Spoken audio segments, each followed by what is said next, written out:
Hi, everyone.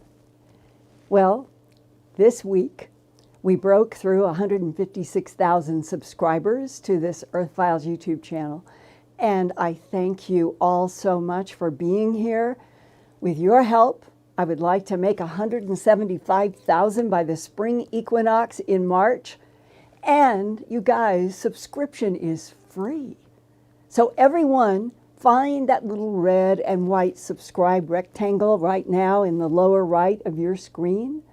And to subscribe, all you have to do is just click on it and then sign up for notifications of special events. And help me keep growing toward a future without raging COVID and with the truth finally cracked open worldwide that we are not alone in this universe. Tomorrow is Thanksgiving here in the United States. But in this awful age of COVID, so many of us can't go home for the holidays. So tonight, I want to share with you some photographs that I hope will make you smile, maybe even laugh. And I'm holding in my arms now the grown-up version in my next photograph. On the left is Chocolate, in the back is Chocolate's wide-eyed brother Fluffy, and in front of Fluffy is their sister, Coco.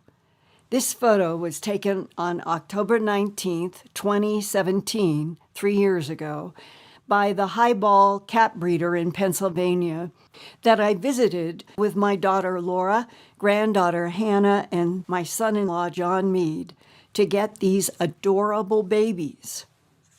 The brothers, Chocolate and Fluffy, came home with me to Albuquerque, while their sister Coco stayed in Philadelphia with Laura and Hannah and John. Then, this summer, Hannah fell in love with another adorable little boy kitten at the highball breeder that Hannah loves to hug and calls him Teddy Bear.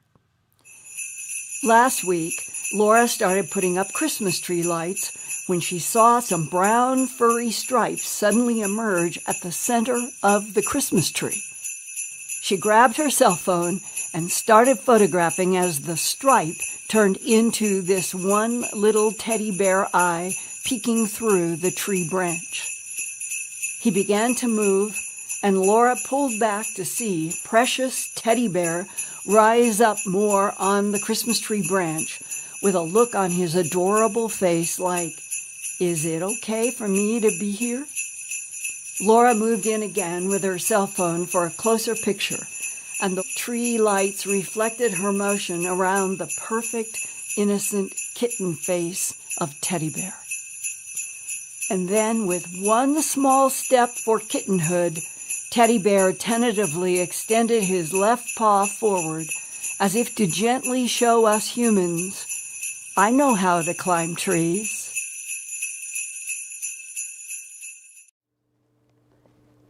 And we love you, Teddy Bear. And we love Coco and Tata and Chocolate and Fluffy, who's around the corner playing the game because he knows the lights are on. And all the wonderful, fascinating cats everywhere that teach us you don't have to walk on two legs to outsmart humans. Now, I would like to move on to a new Earth mystery. A week ago on November 18th, 2020, biologists and officers from the Utah Division of Wildlife Resources were in a Utah Department of Public Safety helicopter flying over the rugged, rocky land of southern Utah to count bighorn sheep from the air. Pilot Brett Hutchings told a KSL TV reporter in Salt Lake City that one of the biologists yelled out to turn the helicopter around because he saw gleaming metal in the rocks.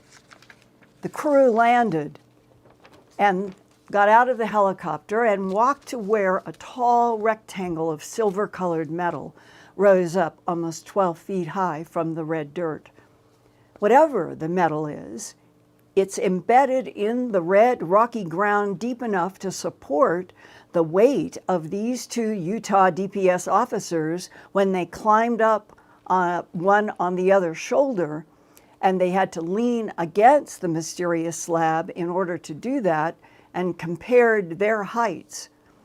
Now, pilot Brett Hutchings told KSL-TV that he did not know if it might be a construction from NASA to test difficult planetary terrain, or maybe someone's work of art where usually only bighorn sheep can climb. Helicopter pilot Hutchings said, quote, "I would say it's probably between 10 and 12 feet high and made out of metal. We were kind of joking around that if one of us suddenly disappears, then I guess the rest of us makes a run for it," close quote. And he was trying to make a joke about being abducted by aliens. When the Utah DPS Aero Bureau released this Instagram image, they asked the question, quote, "Inquiring minds want to know, what the heck is it?" Close quote. Now, most everyone is reminded of the famous 1968 science fiction film 2001: A Space Odyssey by legendary director Stanley Kubrick. The film centered around a large, perfectly machined metallic monolith presumed to have been made by unseen extraterrestrial species. Throughout the film, the mysterious monolith shows up periodically in key times and places in the evolution of Homo sapiens sapien, beginning in Africa. The theme is that already evolving primates were manipulated genetically by the unseen ETs to evolve into increasingly intelligent humanoids. Whatever the Utah monolith is, or whoever made it, when it comes to persistent Earth mysteries, a continuing revelation for me are the insights from many of you who have served in military or intelligence work since World War II and reach out, still confidentially, to let me know your firsthand knowledge that other intelligences and their advanced technologies do interact with Earth now and have for centuries. One recent contact, who asked me to call him simply John Smith, is now 74 years old. Back in 1968 to 1969, during the Vietnam War, he was assigned to a U.S. Air Force military installation in Alaska that was constructed only 3 years after the crash of a flying disc made the front page of the Roswell Daily Record on July 8, 1947. The United States Army Air Force was officially separated into two separate military branches on September 18, 1947. And by 1951, construction had begun near Fairbanks, Alaska, that included the creation of this top-secret command post 60 feet underground. The place was called the Headquarters 744th Aircraft Control and Warning Squadron, Murphy Dome Air Force Station, Alaska. Murphy Dome is a 2,930-foot-tall mountain 20 miles northwest of Fairbanks, Alaska, and from 1959 to 1971, the Murphy Dome Air Force Station was a Nike missile defense system in the Fairbanks defense area. Murphy Dome has one remaining facility, a long-range radar station. The purpose is to detect military air threats from afar so that they might be intercepted. During John Smith's work there in 1968 to 69, he had a top-secret clearance in order to drive around generals and other high-ranking people. And that top-secret clearance also led him down a long flight of stairs to a state-of-the-art, computerized command post 60 feet underground. In August of 1968, every person at Little Rock Air Force Base got orders for Vietnam. And I mean everyone.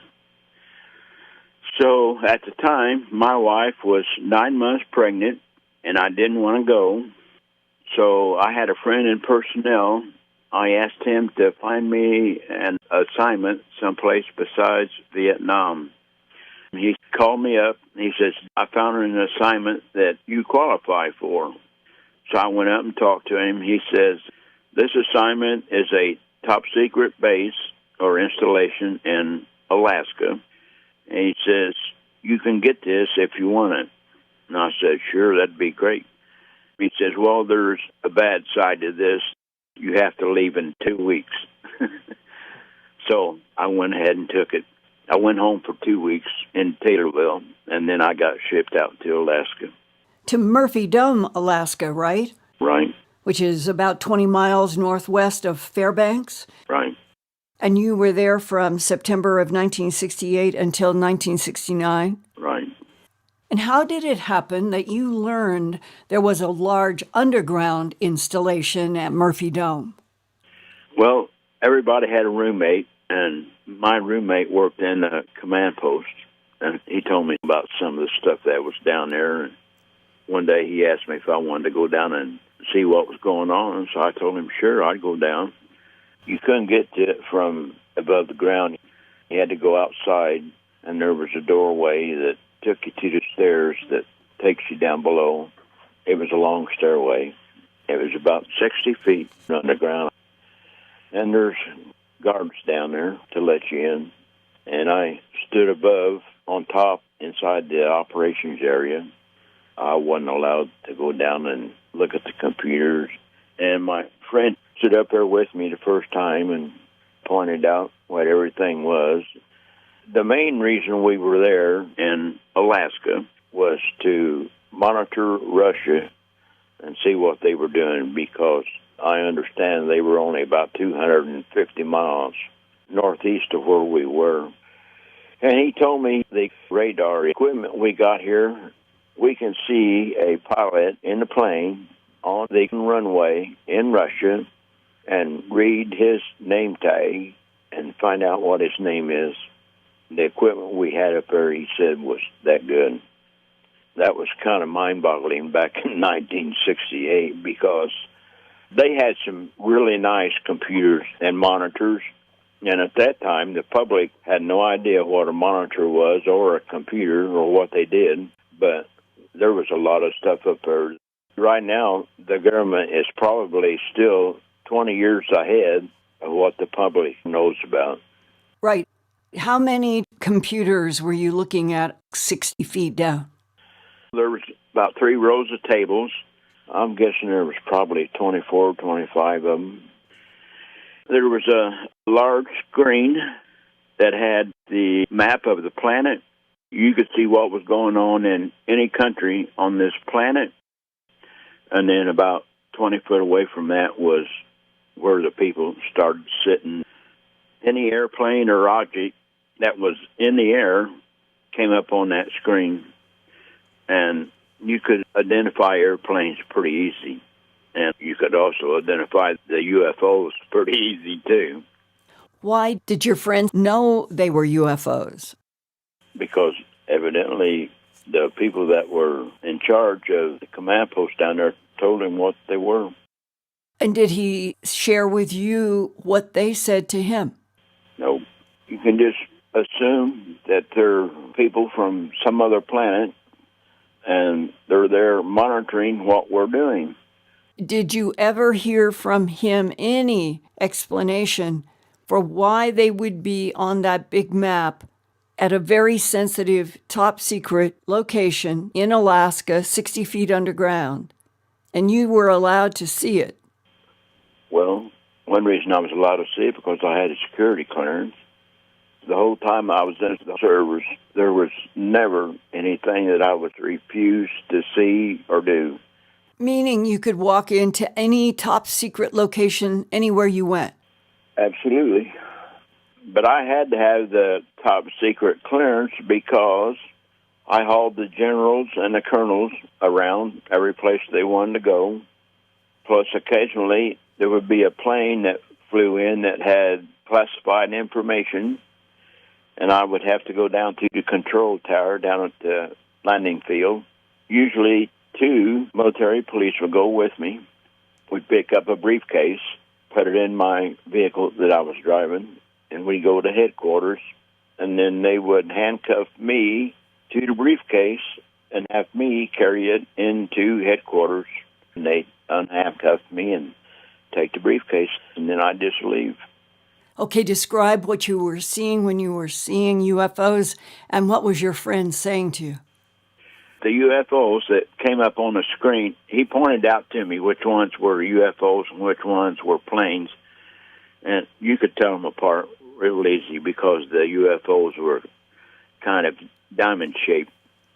They usually traveled in packs of 3 or 6 in a V formation, and you would watch them go across the screen, and then all of a sudden they would just disappear, go off the screen.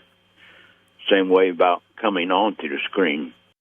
You wouldn't see anything, and all of a sudden they just pop right up on the screen. They go a little ways, and then just vanish, go off the screen. Was there any part of this map of the entire world, a flat map, where it appeared to be more populated by the diamond-shaped UFOs coming up? Yeah. Most of the traffic was south of South America and Africa. That's where the heaviest traffic was. Why did your friend want you to see this? Because we were friends. And what was his work? He worked at one of the computers that did information down there.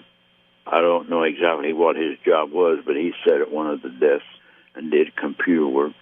Anytime I wanted to go down, he took me down, escorted me downstairs. I went down there several times. And how many UFOs at a time did you see? Oh, it ranged from sometimes 30 to 60 at a time. Yesterday you said, we never saw them over land. They were mostly over water. Most of the time. There was a few that you've seen over land, but very few. Did you talk with your friend about the implication that if these diamond-shaped UFOs were coming up out of water mostly, did that imply they were coming from a base deep under the ocean? We weren't allowed to talk about it, so we didn't. Yesterday you said there were, quote, rumors aliens were working in Washington, D.C. Yeah, that's the first thing he told me. Because when we went down there and he showed me the flying saucers on the screen and kind of poked me and he says, oh, yeah, and by the way, the rumor is that there is aliens working in Washington. D.C.? Yeah. And did you say who, what, and why? No, I didn't ask questions. I wasn't supposed to. Did he even hint what they looked like? No, he didn't. You also said, quote, we had 3 large radar domes, and large UFOs hovered about 30 to 40 feet above them, and each of the UFOs was 100 feet in diameter. Yeah. Well, there was 3 large radar domes at the time, and my friend told me 2 weeks before you got here, these 2 big discs, about 100 feet, hovered above the domes for 45 minutes. He said everybody was outside watching. We had cameras, but we weren't allowed to take pictures. Did he tell you what his superior officers were saying about the large UFOs hovering over the radar domes? No. Everybody was pretty hush-hush about it. We just didn't want to get in trouble and say something we wasn't supposed to.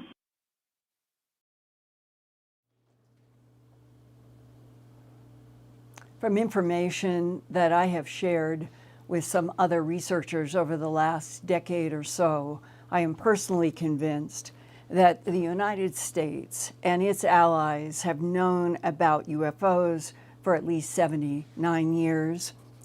I think it was 13 weeks after the U.S. entered World War II on December 7th of 1941, at 3:06 a.m. Pacific time on February 25th in 1942, America's 37th Coast Artillery Brigade fired off 1,430 anti-aircraft shells at a diamond-shaped craft of unknown origin. It was over the Santa Monica Mountains in California, and it was also called around that time either a UFO, and in some documents it refers to them as UFOs, and later UAP, unidentified aerial phenomena.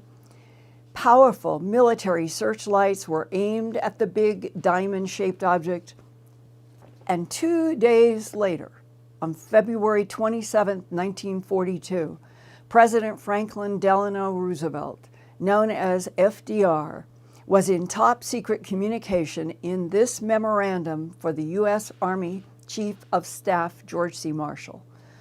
I want to read the key sentences that explain the origin of U.S. policies of lies and denials about ETs and UFOs since then. And they are read underlined to help follow.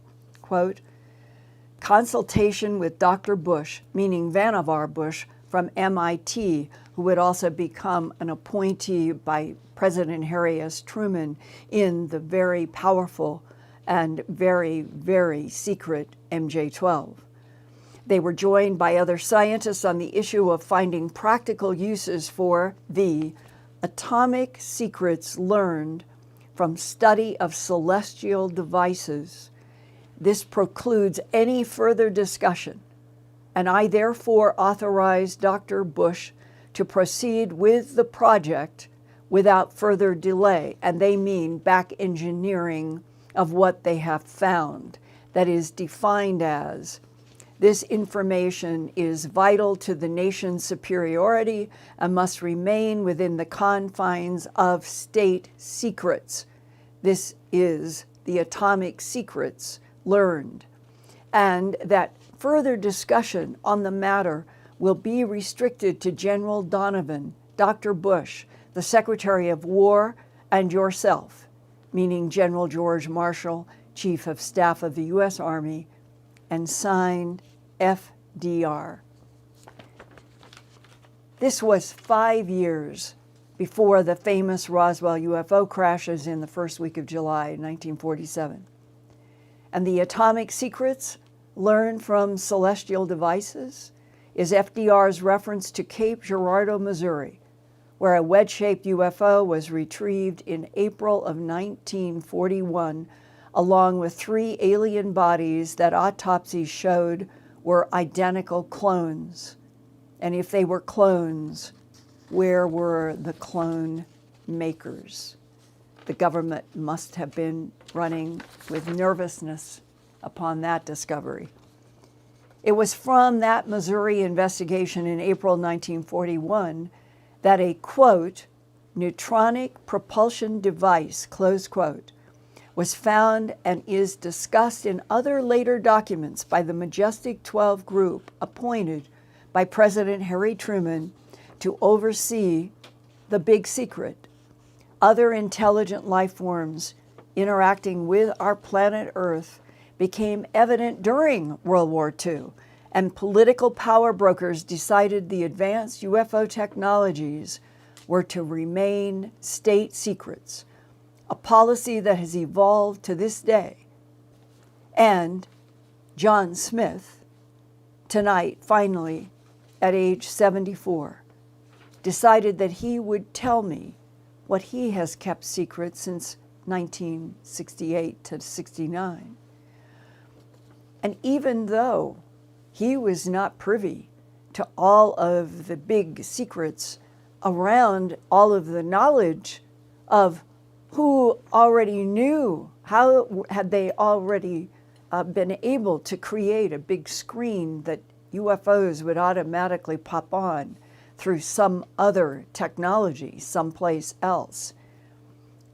I hope there are others in the audience tonight and in future Earthfiles YouTube channel broadcasts who might also have more firsthand information from military or government service about the unidentified aerial phenomena, UFOs that have been in the modern world for 70 years, but have been in this Earth planet's history for at least 270 million years, according to a DIA analyst who talked to me in December 1999. And if there are some tonight or in the next few weeks, you can contact me by my email, which is always earthfiles@earthfiles.com, like a preliminary handshake. I also use Proton Mail. I use regular hard U.S. mail, and sometimes Federal Express. And I think that if more people could come forward, like John Smith and others who I have been sharing on this channel for the last 3 or 4 years, that at least we in the civilian population of the Earth and all of the countries that are beginning to join in the audience, that at least we are breaking news for each other, waiting for that big headline that will go around the world, that we're not alone in this universe, and that it's way past time that we humans were introduced to at least some of the intelligences that our government thinks are allies and friendly. And on that note, on this Thanksgiving Eve, when so many of us are still bound in houses and apartments and cannot see our loved ones, I would like to have Brad replay my Thanksgiving card to all of you tonight that I used at the beginning of this broadcast. On the left is Chocolate, in the back is Chocolate's wide-eyed brother Fluffy, and in front of Fluffy is their sister, Coco.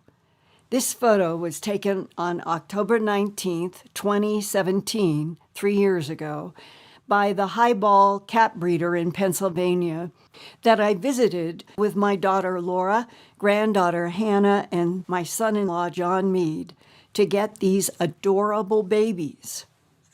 The brothers, Chocolate and Fluffy, came home with me to Albuquerque, while their sister Coco stayed in Philadelphia with Laura and Hannah and John. Then, this summer, Hannah fell in love with another adorable little boy kitten at the highball breeder that Hannah loves to hug and calls him Teddy Bear. Last week, Laura started putting up Christmas tree lights when she saw some brown furry stripes suddenly emerge at the center of the Christmas tree. She grabbed her cell phone and started photographing as the stripe turned into this one little teddy bear eye peeking through the tree branch. He began to move, and Laura pulled back to see precious teddy bear rise up more on the Christmas tree branch with a look on his adorable face like, "Is it okay for me to be here?" Laura moved in again with her cell phone for a closer picture, and the tree lights reflected her motion around the perfect, innocent kitten face of Teddy Bear. And then, with one small step for kittenhood, Teddy Bear tentatively extended his left paw forward, as if to gently show us humans, "I know how to climb trees."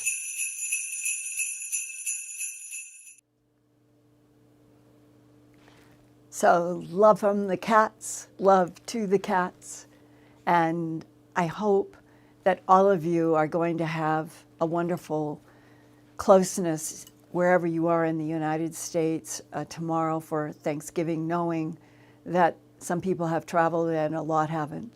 And I hope that it made you smile and that you enjoyed my Thanksgiving card from our kitties to all of you. And now, dear Peggy, I'm very curious about the comments and questions tonight on this Thanksgiving Eve. Hi, Linda. First, I'd like to thank everybody for their super chats tonight. So thank you, Minnesota Folk, Jeffrey Rizzo, Melissa, Kendall 190, Doreen Garby, Moonbird, Gina McHugh, Miss Pac-Man, Leon Brown, Tina Mobley, Drago Orion, Jan Marie III, Caroline Boyce, Rebecca Cole, David Goodridge, and Wayne Slater. Thank you, everyone. Gosh, thank you, thank you, thank you.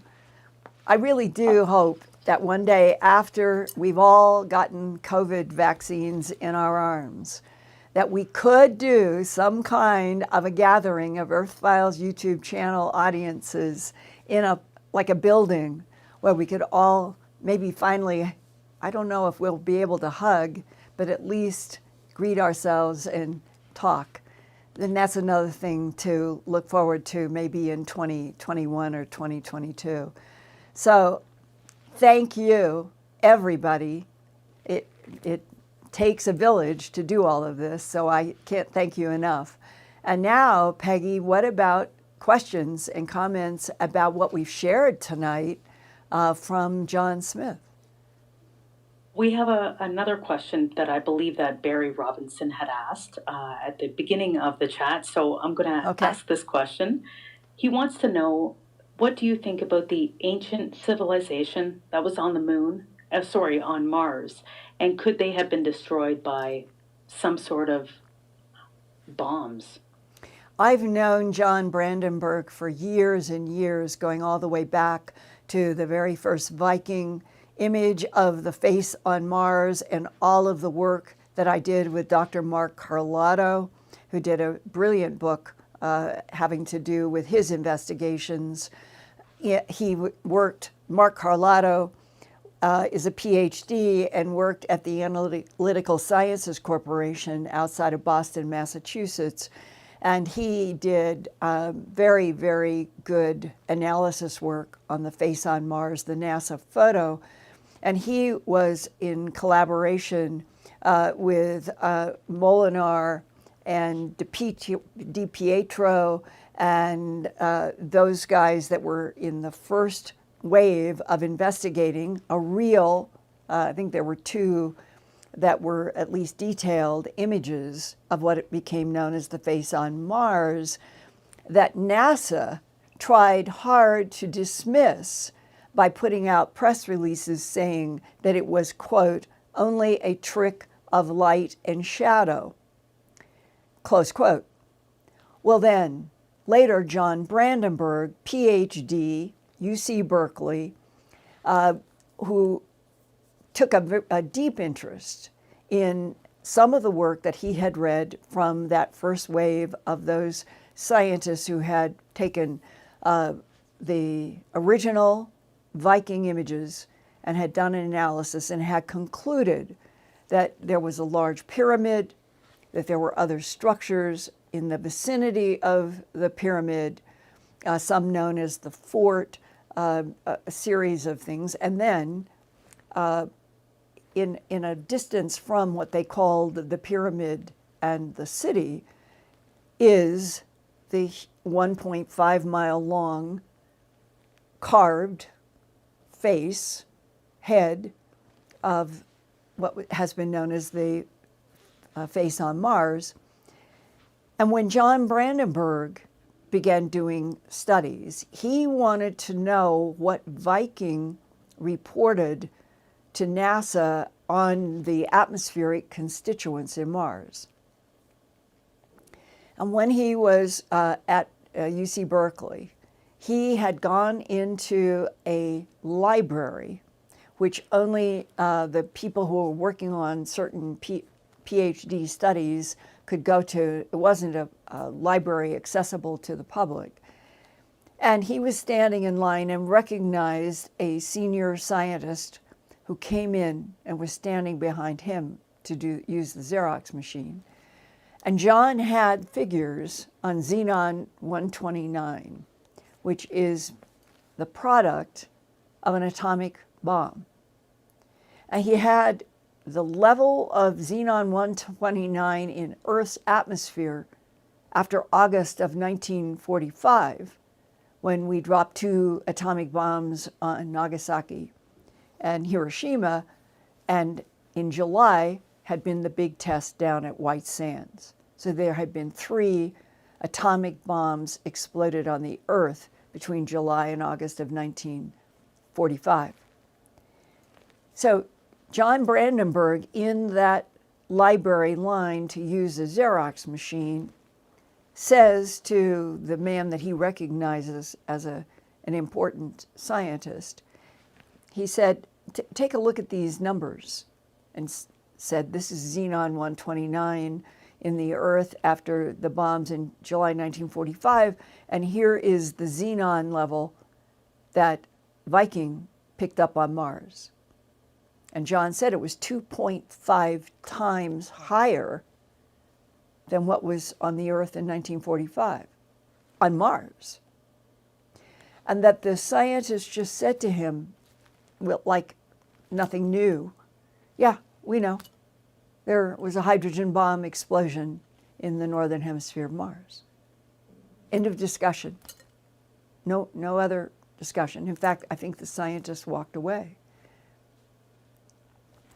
That is what led to John Brandenburg's book that came out 5 years ago, I believe in 2015, called Death on Mars, written as a PhD nuclear physicist about what he discovered and his hypothesis that when we actually start getting truth,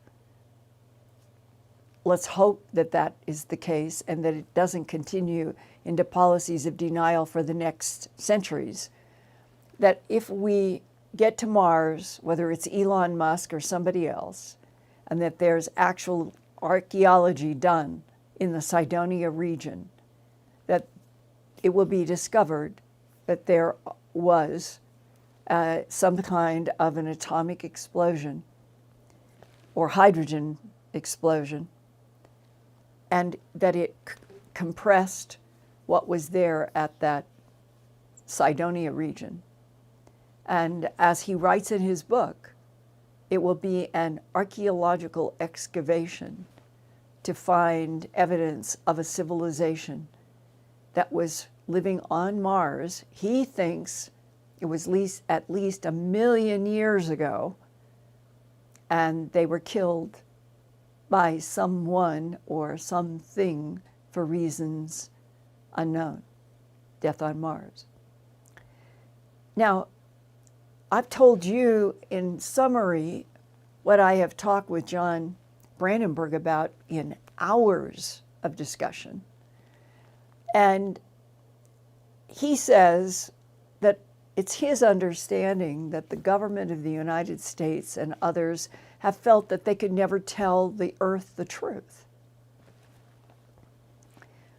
Well, it's like all of the policies of denial since World War II. We can't tell the world about the discs that ran rings around jets during World War II because the stock market will crash, religions will crumble, and humans will be devastated.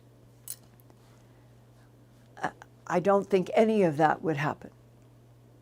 I think in the 21st century that humans are demonstrating that they have a lot of strength.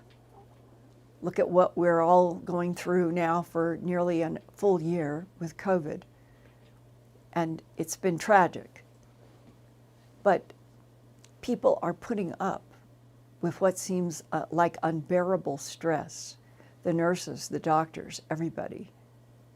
And they're still going to work every day.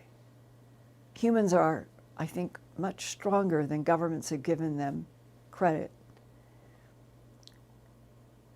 If we knew for a fact video from whatever remote machines that we would have going with maybe the Elon Musk investigation of starting to get people into Mars, and that we would send rovers to go into Cydonia and show what is there for real, I think that it could be a real positive. Governments could use this. Governments could use Mars and what is really there, to start introducing that we've never been alone in the universe. We are babies in this universe. There are ancient intelligences that have even fought with each other for reasons unknown. So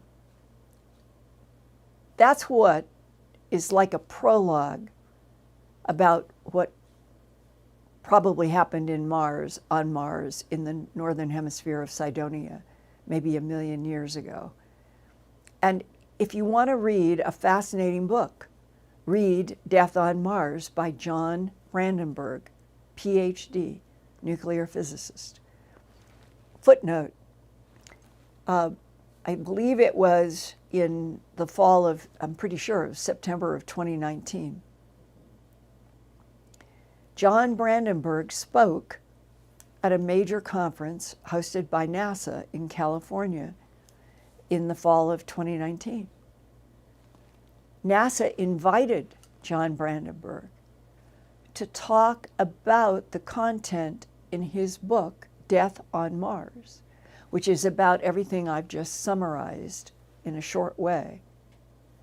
So if NASA is inviting John Brandenburg and they want that content to be presented at a conference, it seems to me, as John said, it's like they want the ice broken. They're not prepared to tell the whole truth on television, but they want the ice broken with scientists. And John ended up having scientists come and talk to him at that NASA conference about other research, other data that would support what John writes about in Death on Mars. So if the ice is breaking with scientists and NASA to start trying to at least get these ideas out, this solar system didn't start 5,000 years ago with Egypt or Samaria or Greece. This solar system has been here for a very long time. This planet Earth that we're on is supposed to be 4.6 or 4.8 billion years old.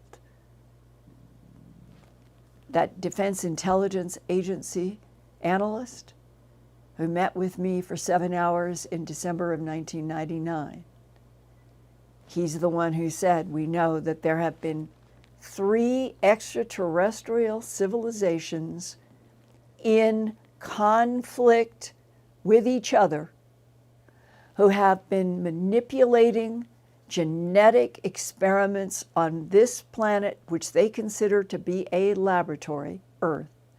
And they have been mixing and matching genes, harvesting genetic material, and terraforming this planet for things like gold for at least 270 million years, and that our government has proof of that.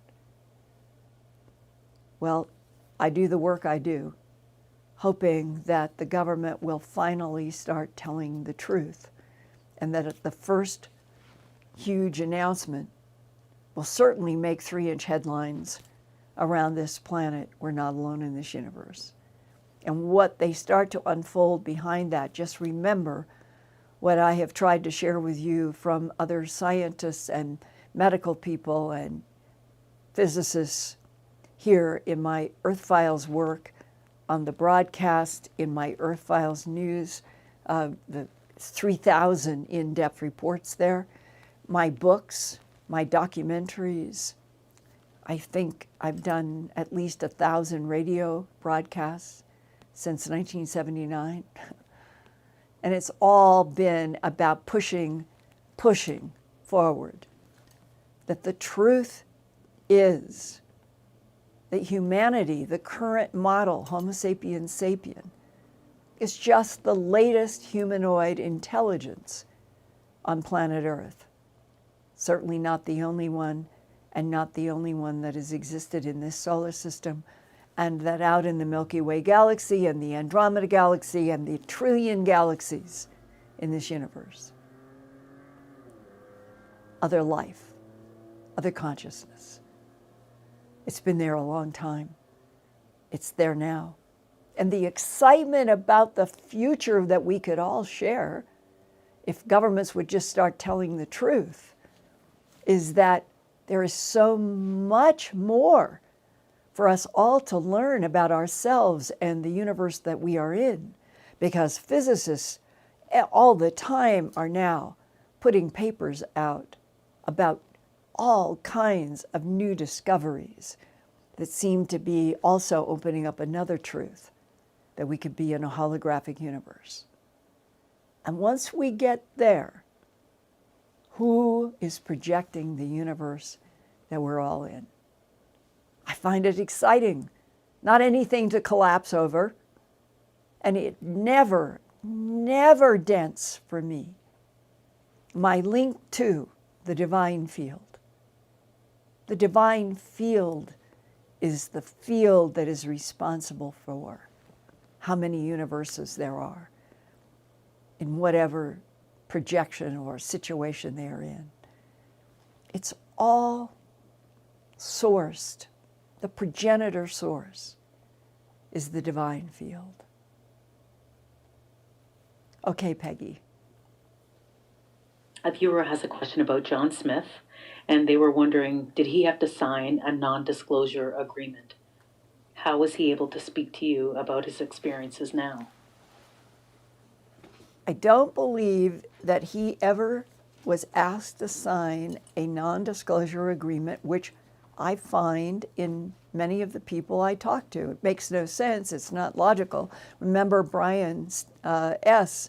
in Antarctica, and they're dealing with the disappearing scientists and all the rumors that the scientists met with actual ETs in a big base underground near the South Pole, and that they had men in black twice come to his C-130 group and say, you are not to talk about anything that you have seen. And never ask for them to sign a non-disclosure agreement. He's always been puzzled by that. He talked to me completely without any qualifications or qualms, because he and his crew never signed non-disclosure. So as far as I understand, John Smith was not asked to sign a non-disclosure, but he did have a top secret security clearance so that he could go as part of the motor pool. He was the only one who had a top secret security clearance, so that he could drive the generals and the high-ranking officers who came into Murphy Dome, and or maybe something that happened in Fairbanks and it was only 20 miles away, and he would drive in there to do some sort of work to help people who flew in for whatever were the top secret meetings. He could drive them. So it may be that if people are asked to sign non-disclosure agreements, it heightens and enhances the important secrecy of what they're doing. If they don't have a lot of knowledge about ETs and UFOs, then maybe it is better from the Pentagon's point of view, the Department of Defense, don't ask them to sign a non-disclosure agreement, just tell them don't talk. And he may, I think, fall in that category. And it was his friend who had a lot more information about the UFOs, but did compartmentalize in his discussions with John Smith.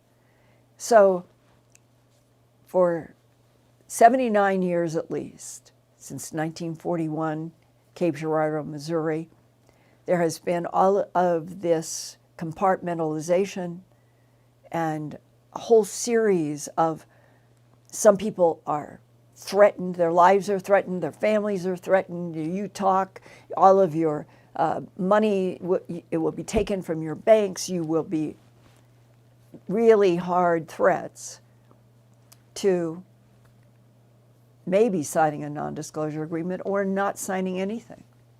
And John Smith is in that category, but he shared with me what he heard from his top secret clearance buddy who did know more about the UFOs that came in and out of that Murphy Dome base.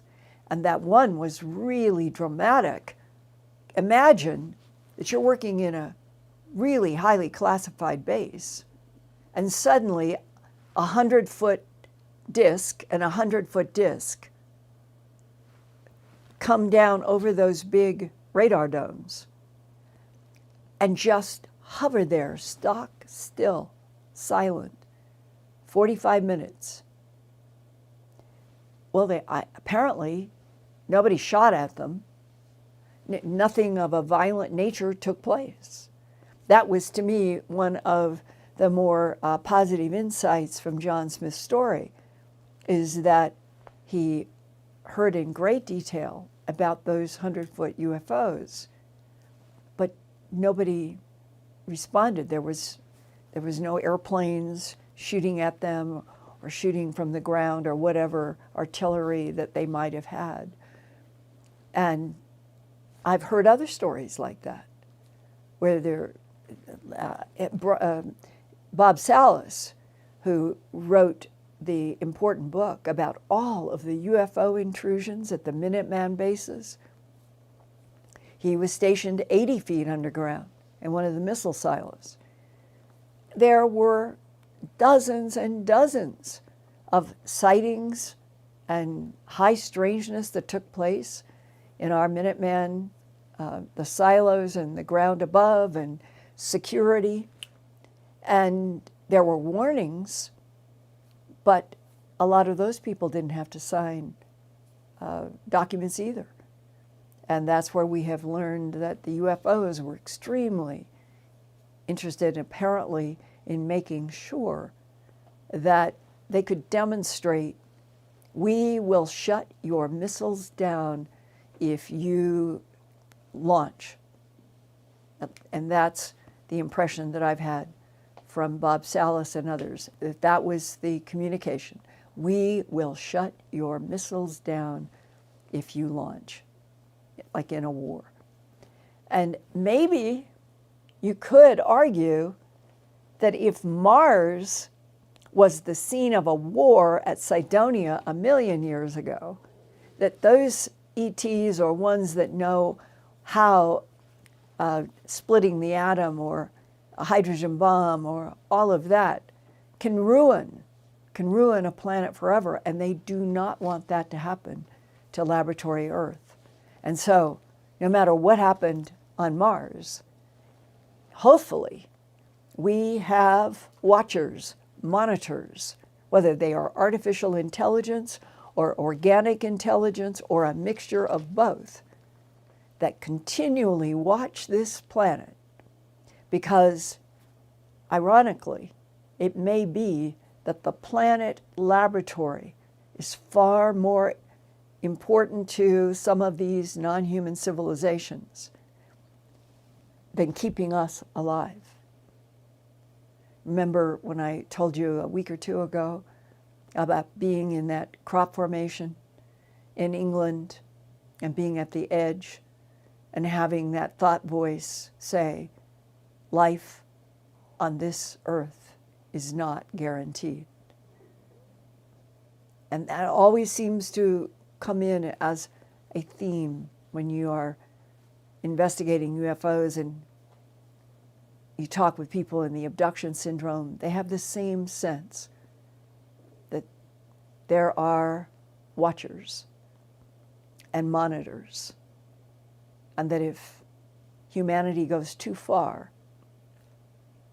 with things like atomic bombs, we would be stopped in our tracks, which is a good thing from my point of view, not a bad thing.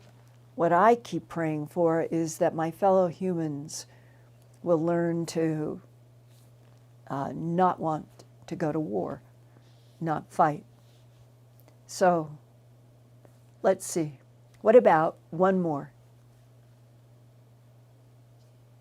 Do you think that any recent human historic events were shaped by Ebens?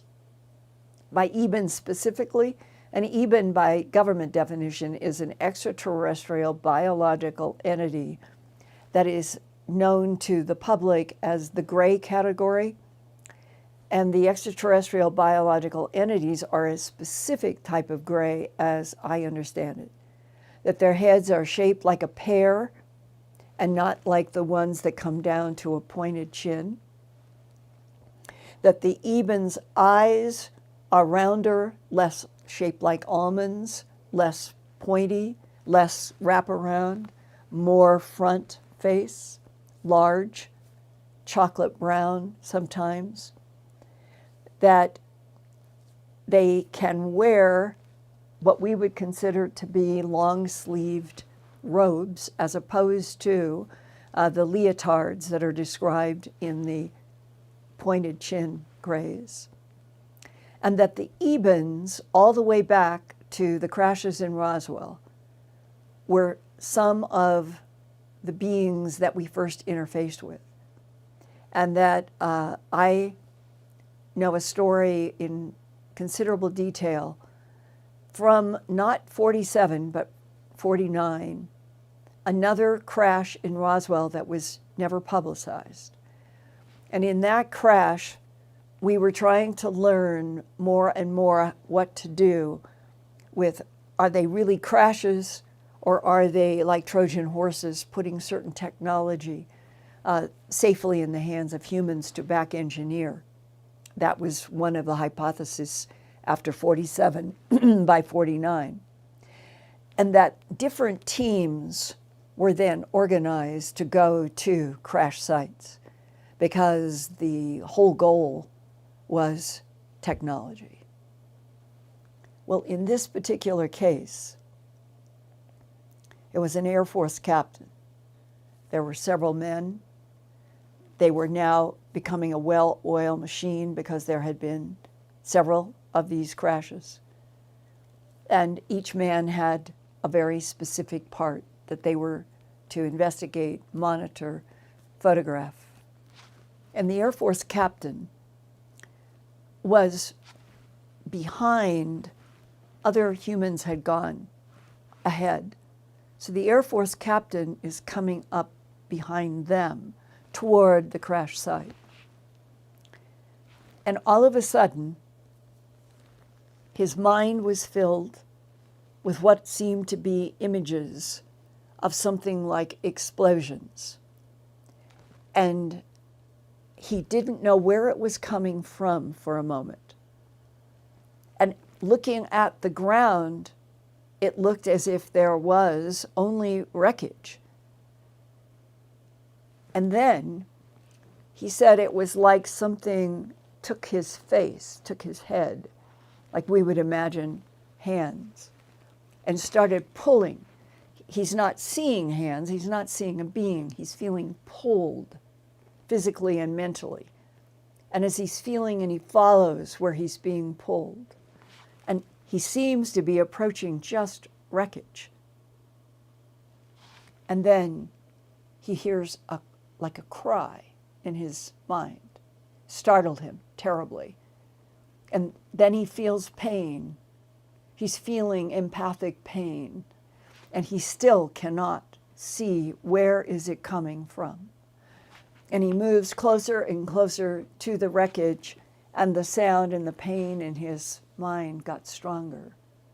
And then it was, as he said, like his eyes, like his very sight was drawn down, and it was a space in the wreckage.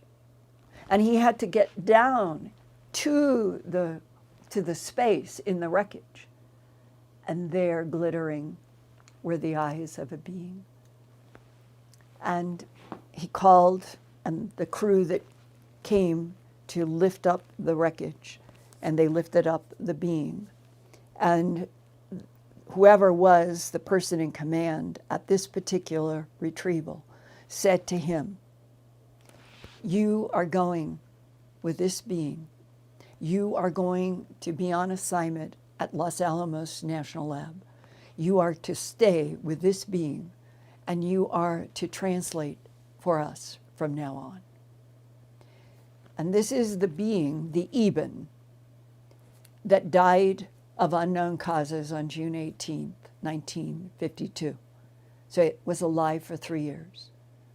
And it's my understanding that the Eben, with the Air Force captain who, for reasons unknown, had the ability to take down the telepathic downloads from that being very clearly, and did so on a daily basis with 16 millimeter film, where the Air Force captain human sat next to the extraterrestrial biological entity, Eben, would take the telepathic download from questions, talk to the camera, what the being was putting in the Air Force captain's head, and that they did this daily, a tremendous, huge download of information until the being died, and they don't know why. And that one of the, when I was able to ask questions to this Air Force captain who died of prostate cancer, I was able to ask questions before he died. He said that one of the dialogues that stuck with him the most was hearing from the Eben, "We made you. We put you here. But you have to live it." And the Air Force captain said that that same Eben also, in answer to a question, is reincarnation real? That the being telepathed to the Air Force captain who said on the film that exists in an archive somewhere, reincarnation, the recycling of souls, is the machinery of this universe.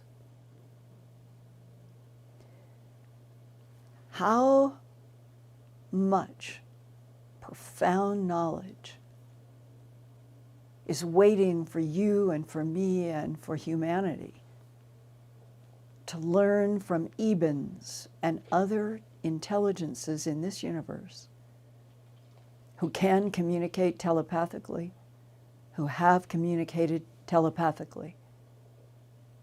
And what has come to me and what has come to others from that telepathic communication makes me want to sit down with an Eben, hoping I could receive telepathy and ask every question I have about the universe and the divine field, and to learn what another consciousness who may be much, much older than we are would say in answer.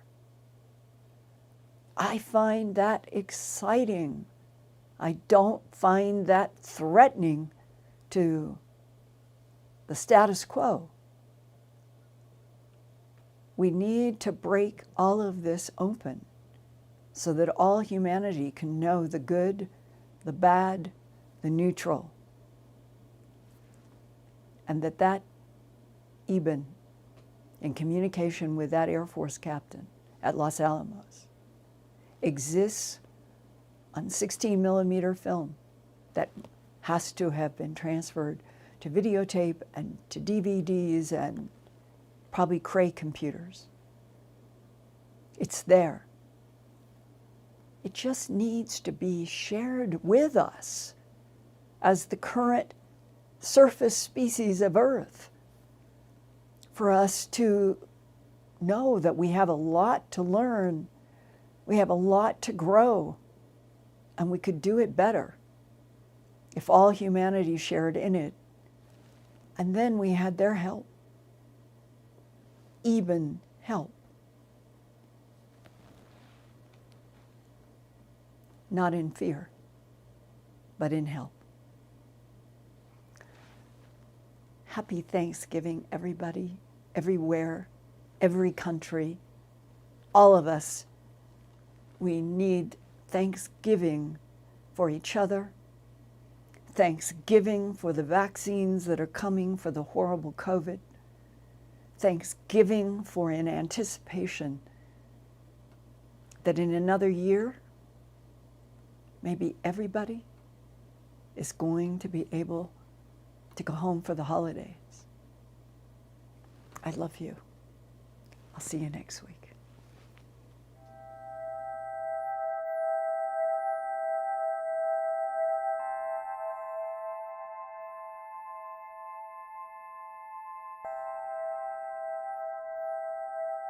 Turn on closed captions for YouTube videos by clicking the white CC button on the lower right.